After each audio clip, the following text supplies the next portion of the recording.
नहीं करना, क्या गलती जो हर साल बच्चा कर देता है जिससे उनका नीट का सिलेक्शन रुक जाता है। तो तुम्हें ये चीजें बिल्कुल नहीं करनी है, क्योंकि जो बच्चे मेहनत कर रहे हैं ना, जो आपके कॉम्पिटिटर्स बैठे हैं आपके बगल में, जो हर साल नीट निकालते हैं, वो मेहनत कर रहे हैं 2-2 3-3 सालों से कि क्या आपका इस साल सिलेक्शन हो पाता है या नहीं हो पाता है। ये तुम्हें फॉलो करना है।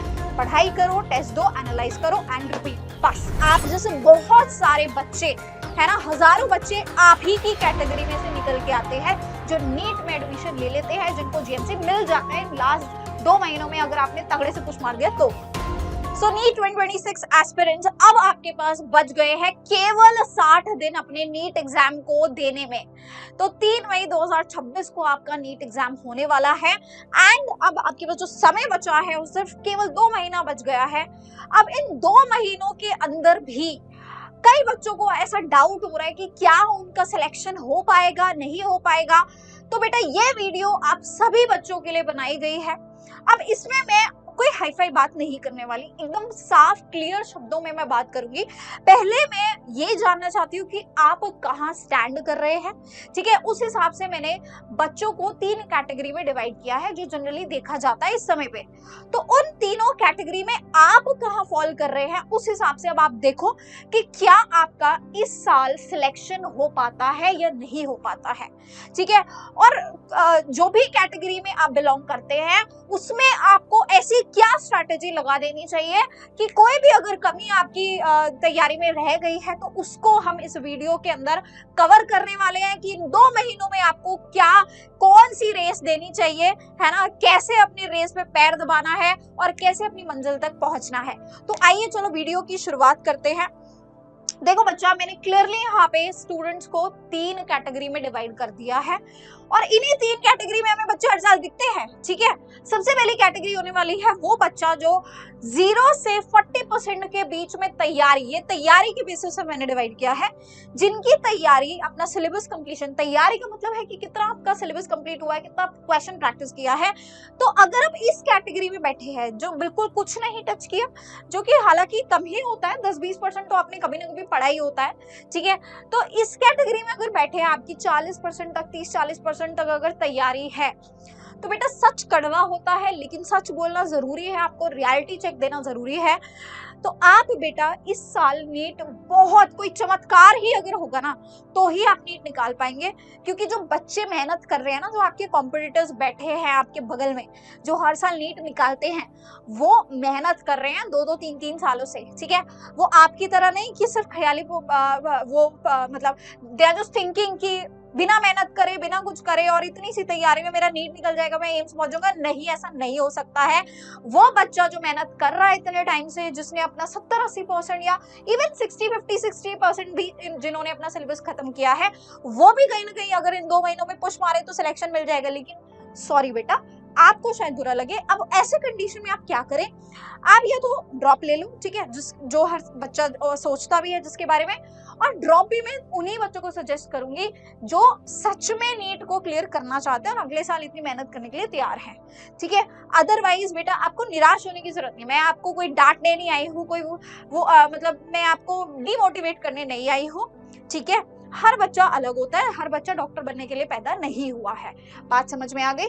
तो अगर आपका ये हाल है तो गिव अनदर एग्जाम, सीयूईटी दे लो, आइजर दे दो, कोई और दूसरा एग्जाम निकालो जहां आपका इंटरेस्ट है, आप उसकी तैयारी करो, है ना। नीट नहीं आप कर पाओगे तो आप सीयूईटी की तैयारी करो, ताकि कहीं ना कहीं आपको एक बढ़िया सा एडमिशन मिले and you have a successful career, ठीक है। अब इन बच्चों की बात आगे हम आ जाते हैं। ये वाला बच्चा, ये वाला सेगमेंट जो थोड़ा सा 40-50% से ऊपर जा चुका है अपनी तैयारी में, है ना। उसने सारा साल मेहनत तो की है, पढ़ाई तो की है, पढ़ा भी सब कुछ है, पर जैसे कई बच्चे होते हैं जो 12th अभी दे रहे होंगे ना, वो सिर्फ बोर्ड में लगा है, ठीक है। तो अब उसने पढ़ा तो है लेकिन नीट के हिसाब से नहीं पढ़ा, यानी उसका क्वेश्चन प्रैक्टिस शायद कहीं ना कहीं मिसिंग रहा होगा।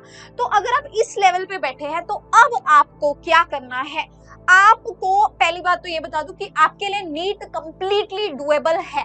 आप जैसे बहुत सारे बच्चे, है ना, हजारों बच्चे आप ही की कैटेगरी में से निकल के आते हैं जो नीट में एडमिशन ले लेते हैं, जिनको जीएमसी मिल जाता है इन लास्ट 2 महीनों में, अगर आपने तगड़े से पुश मार दिया तो। ठीक है, तो नीट कंप्लीटली पहली बात तो आपके लिए डुएबल है, so it's a good news for you. ये एक पॉजिटिविटी आपके अंदर आई होगी ये बात सुन के। ठीक है, अब आ जाते हैं। और देखो बच्चा, ये वाला जो बच्चा है ना, ये बहुत रेयर है मेरे हिसाब से। बच्चा यही कहीं बैठा है, आप यही कहीं बैठे हो, मैं जानती हूँ ये बात। ये वाला बच्चा तो है ही नहीं शायद। ठीक है, अगर आप नीट की तैयारी में घुसे हो तो ऑब्वियसली आप इस कैटेगरी में कभी हो ही नहीं। ठीक है, तो हाँ, आपके लिए नीट डुएबल है, लेकिन अब आपको कैसे तैयारी करनी होगी वो मैं आगे आपको वीडियो में बताने वाली हूँ। एंड ये अगर बच्चा जो है इस कैटेगरी में बैठा है कि भाई मेरा तो 80-90% सिलेबस कंप्लीट है, मॉक टेस्ट में बढ़िया नंबर आ रहे हैं मेरे 650 से ऊपर मेरे नंबर आ रहे हैं, तो बेटा तुम जैसा पढ़ रहे हो पढ़ते जाओ, तुम्हारा नीट बस आ ही गया, तुम्हारा नीट बस क्लियर हो ही गया, यू आर ऑलमोस्ट देयर। ठीक है, और मैं तो तुम्हें कहूंगी अब तुम आगे की वीडियो मत ही देखो, बस पढ़ते जाओ जैसे तुम पढ़ रहे हो। ठीक है, पर देख लो, है ना, टॉपर बनना है तो देख लो, एक बार देख लेना जरूर। ठीक है, तो चलो जी, अब देखो तुम्हें ना इस समय क्या चीज को इग्नोर करना है। सबसे इंपॉर्टेंट चीज जो तुम्हें ध्यान रखनी है, क्या नहीं करना, क्या गलती जो हर साल बच्चा कर देता है जिससे उनका नीट का सिलेक्शन रुक जाता है। तो तुम्हें ये चीजें बिल्कुल नहीं करनी है। आ जाओ इनकी बात कर लेते हैं, क्या है वो बातें। सबसे पहले आपको अब इस समय पे कोई नया चैप्टर, नया टॉपिक नहीं उठाना है, जो पढ़ लिया है बस। ठीक है, अब आपको कुछ नया नहीं करना है। Now still focusing on theory and ignoring question practice. अगर आप वो बच्चे हैं जो अभी भी सोच रहे हैं कि मैं थियरी ही पढ़ता रहूं, है ना, पढ़ते ही रह जाओगे बेटा लास्ट मोमेंट तक। थियरी तो इतनी है कि तुम लास्ट मोमेंट तक पढ़ते रह जाओगे, सवाल नहीं करोगे तो सिलेक्शन नहीं होगा। अब तुम्हारा फोकस होना चाहिए केवल और केवल क्वेश्चन प्रैक्टिस पे, नो मोर यूट्यूब स्ट्रैटेजी। और देखो बेटा, मैं इस चैनल पे ये लास्ट स्ट्रैटेजी बना रही हूँ, इसके बाद मैं कोई स्ट्रैटेजी इस चैनल पे नहीं बनाने वाली, क्योंकि इसके बाद तुम कोई स्ट्रैटेजी मतलब बेसिकली तुम डिजर्व ही नहीं करते। क्यों? क्योंकि भाई स्ट्रैटेजी नहीं काम आएगी, अब मेहनत काम आने वाली है। तो इसके बाद बस कसम खा लो यार, इसके बाद कोई और दूसरी स्ट्रैटेजी तुम नहीं देखने वाले हो, स्ट्रैटेजी ही देखते रह जाओगे और तुम्हारी स्ट्रैटेजी की लग जाएगी अच्छे वाली। ठीक है, तो please make sure no more strategies, don't study randomly. भाई रैंडमली कुछ भी उठा के नहीं कि यहाँ से नोट्स उठा लिए, आज फिजिक्स पढ़ ली, कल मैंने आज फिजिक्स का कोई एक पर्टिकुलर चैप्टर का टॉपिक तुमने उठा लिया, वहां के सवाल कर लिए, कल उस चैप्टर का तुम कुछ कर ही नहीं रहे, कल तुमने 11वीं की किताब का कोई दूसरा टॉपिक उठा लिया। तो ये रैंडम चीजें मत करो।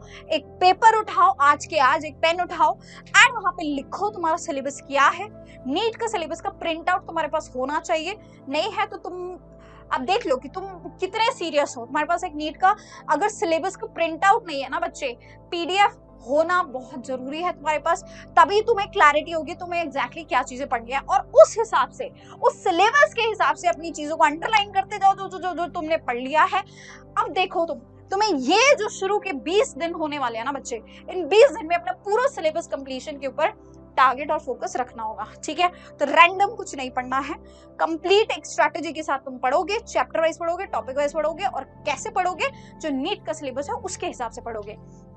अब आ जाते हैं डोंट लूज योर, हाँ बहुत जरूरी बात है कि ये जो पूरी जर्नी होने वाली है आगे के 2 महीने, तुम बहुत ज्यादा एंशियस होगे, बहुत ज्यादा टेंशन होगी, हर जगह से प्रेशर है, फियर है, कंपैरिजंस है ना, और तुम्हें कंपटीशन तो भाई तगड़े लेवल का है ही। अगर इस जर्नी में बैठे हो तो ये सब झेलने के लिए तुम्हें तैयार होना पड़ेगा, मेंटली तुम्हें रेडी होना पड़ेगा। तो अब देखो तुम्हें ऐसे में क्या करना है, तुम्हें आउटर चीजों से ना अफेक्ट नहीं होना है, बिल्कुल अफेक्ट नहीं होना। अपने फोकस रखो, तुम्हें तुम्हारी तैयारी क्या होने वाली है, तुम्हारा टारगेट क्या है, तुम्हें कैसे पढ़ना है, बस वो तुम्हारा फोकस होना चाहिए। कौन क्या कह रहा है, कौन क्या कर रहा है, रिश्तेदार तुम्हारे ऊपर आंख गड़ाए बैठे हैं, उससे तुम्हें कोई मतलब नहीं होना चाहिए। जब तुम्हारा सिलेक्शन हो जाएगा, रिश्तेदारों को अपने आप जवाब मिल जाएगा। ठीक है भाई, सो अपना मोटिवेशन खोना नहीं है, neither ignore your sleep and health. और इस दौरान बेटा अपनी नींद को बिल्कुल कुर्बान नहीं करना है, अपनी 6-7 घंटे की पूरी नींद लो, है ना, क्योंकि अगर तुम्हारा इस समय पे अगर नर्वस सिस्टम हिल गया ना, फिर तुम्हें कोई नहीं बचा सकता, क्योंकि वो पूरा असर दिखता है तुम्हारे एग्जाम टाइम पे, राइट।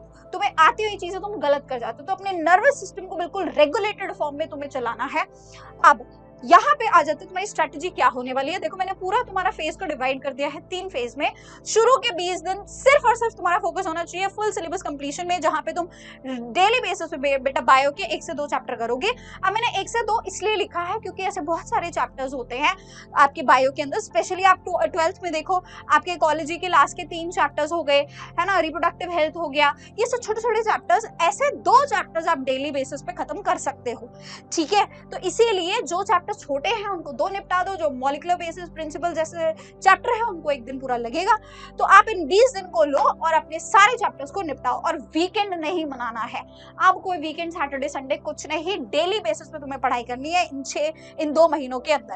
एंड ऑल्सो वीकली आपका हर हफ्ते आप एक मॉक टेस्ट जरूर देंगे, ठीक है। 3 घंटा आपको निकालना ही निकालना है, कैसे भी करके, है ना। नहाना धोना छोड़ दो हफ्ते में 1 दिन, तो कोई प्रॉब्लम नहीं होगी। वो नहाने के अंदर जो आपने 1-1.5 घंटा खराब किया और 1-1.5 घंटा आप वैसे भी खराब करते हैं, तो वो सब छोड़ के 3 घंटा आप इजीली निकाल सकते हैं मॉक टेस्ट के लिए। अब आ जाते हैं डे 21 से 46।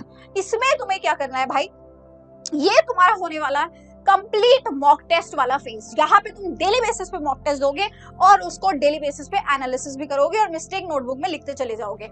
लास्ट के 15 दिन में तुम केवल फोकस करने वाले हो अपनी बायो के सारे शॉर्ट नोट्स पे। एनसीईआरटी के सारे डायग्राम्स को बहुत अच्छे से देख के जाओगे, क्योंकि एनसीईआरटी के डायग्राम से बहुत सवाल आते हैं, जैसे मैंने तुम्हें मोस्ट रिपीटेड क्वेश्चंस में भी दिखाया था और एक्सपेक्टेड क्वेश्चंस में भी बता दिया है। अब आ जाओ टेबल्स, तुम्हें जो भी टेबल्स है वहां पे एग्जाम्पल्स है, इन चीजों पे फोकस करना, है ना। जहां पे भी तुमने इनको अलग से लिखा हुआ है, इनको जरूर लास्ट मोमेंट पे देख के जाना बेटा, क्योंकि ये चीजें तुम भूल जाते हो। थ्योरी तुम्हें लार्ज लेवल पे याद रहती है, लेकिन ये छोटी छोटी चीजें भूल जाते हो। कुछ ऐसे एग्जाम्पल होते हैं, इन पे क्वेश्चन आ जाते हैं और गया तुम्हारा 5 नंबर, ठीक है। तो तुमको ये लास्ट मोमेंट पे जरूर देखना है, चाहे तुमने कितनी भी बार लाइन बाय लाइन एनसीईआरटी पढ़ी है, ये लास्ट मोमेंट पे जरूर देखोगे। एंड ये जो लास्ट का फेज होने वाला है भाई, इसमें तुम करना भर भर के प्रेयर, सुबह शाम भगवान से दुआ मांगो कि तुमने जो मेहनत की है उसका फल तुम्हें पूरा पूरा मिले, ठीक है। मेहनत की है तो उसका फल मिलेगा, अगर नहीं की है तो उसका हम कुछ नहीं कर सकते हैं, ठीक है। चलो जी, and yes you have to be very much motivated. अब देखो ये पूरा जो तुम्हारा टाइम रहने वाला है, इसमें तुम कोशिश करो कि तुम डेली बेसिस पे 3 से 4 घंटा बायो पढ़ लो, है ना। 3 से 4 घंटा तुम बायो पढ़ सकते हो। अब तुम्हें 10-12 घंटे पढ़ाई करनी ही करनी पड़ेगी। 3 घंटे डेली बेसिस पे बायो पढ़ो, तुम्हारा बायो में से फुल नंबर लाने से तुम्हें कोई नहीं रोक पाएगा। एंड यस जो बहुत इंपॉर्टेंट चीज है, मैंने तुम्हें बोला कि अपनी मिस्टेक नोटबुक, मैंने तुम्हें लास्ट टाइम जब 80 डे स्ट्रैटेजी दी थी तब भी मैंने तुम्हें ये बात बोली थी कि ये बहुत रामबाण चीज है। जो गलतियां तुमने इसमें लिखी है, अगर उसी को तुमने एग्जाम में रिपीट कर दिया तो तुम्हारा नंबर गया, ठीक है। तो कोई फायदा नहीं हुआ उसको क्वेश्चन प्रैक्टिस का। तुम कितनी बार भी हर साल करते रहोगे ये चीज, पर तुम कॉन्सेप्ट को गलत पढ़ रहे हो, तुमने एनालाइज ही नहीं किया। अगर तुम्हारी मिस्टेक सेम है तो तुम्हारा नंबर कभी भी इंप्रूव नहीं हो सकता है। सो ये तुम्हें खोल के जरूर देखनी है लास्ट मोमेंट पे कि क्या गलतियां की थी और क्या तुम्हारा कॉन्सेप्ट की क्लैरिटी मिली है तुम्हें लास्ट तक आते आते। एंड यस ये तुम्हें फॉलो करना है, पढ़ाई करो, टेस्ट दो, एनालाइज करो एंड रिपीट, बस अब यही होना चाहिए आगे के 60 दिन तक। थैंक यू सो मच, मिलेंगे बहुत जल्दी और भगवान करे सभी को एक बढ़िया सा जीएमसी इस साल मिल जाए। जो बच्चा मेहनत कर रहा है उसको उसका फल जरूर मिले, ठीक है। Thank you so much, bye bye, take care.